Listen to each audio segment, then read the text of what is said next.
1970 के दशक का भारत। एक संत जिसे लोग ओशो के नाम से जानते हैं, अपनी अनोखी शिक्षाओं और गहरी आध्यात्मिकता के लिए प्रसिद्ध हो चुके हैं।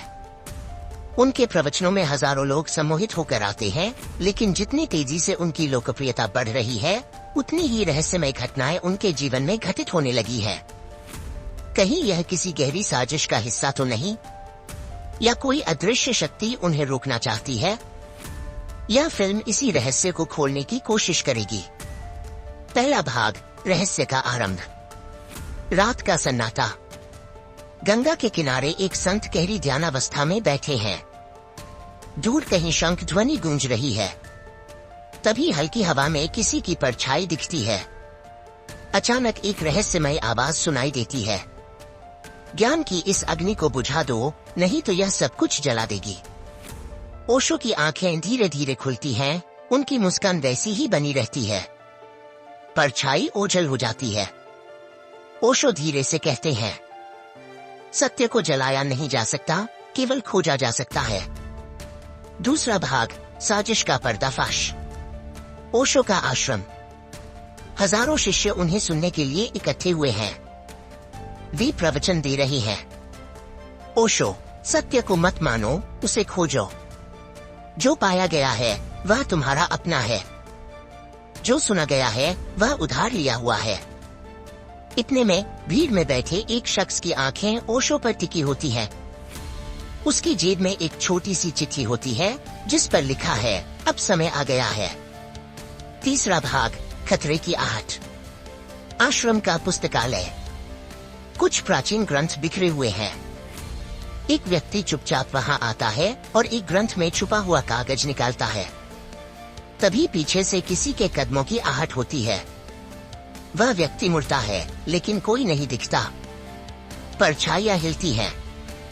अचानक हवा में एक फुसफुसाहट होती है, अगर तुम पीछे नहीं हटे तो मिटा दिए जाओगे।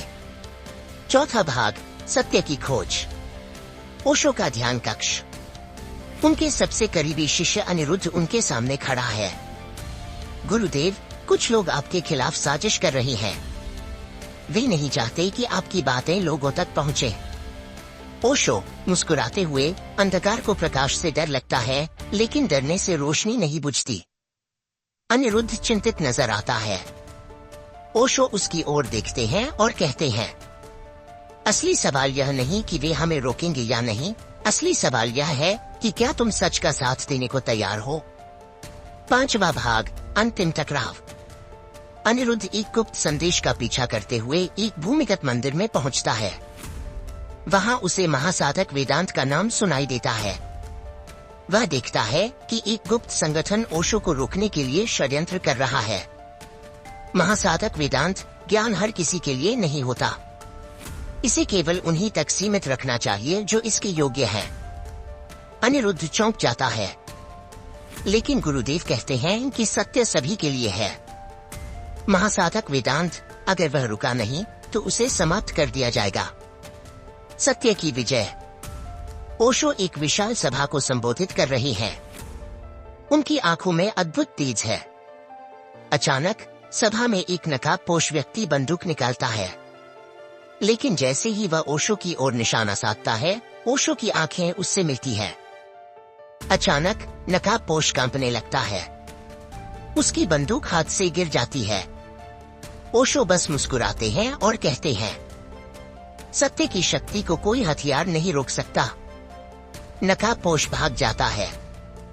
सभा में एक अद्भुत शांति छा जाती है। ओशो धीरे धीरे मंच छोड़ देते हैं।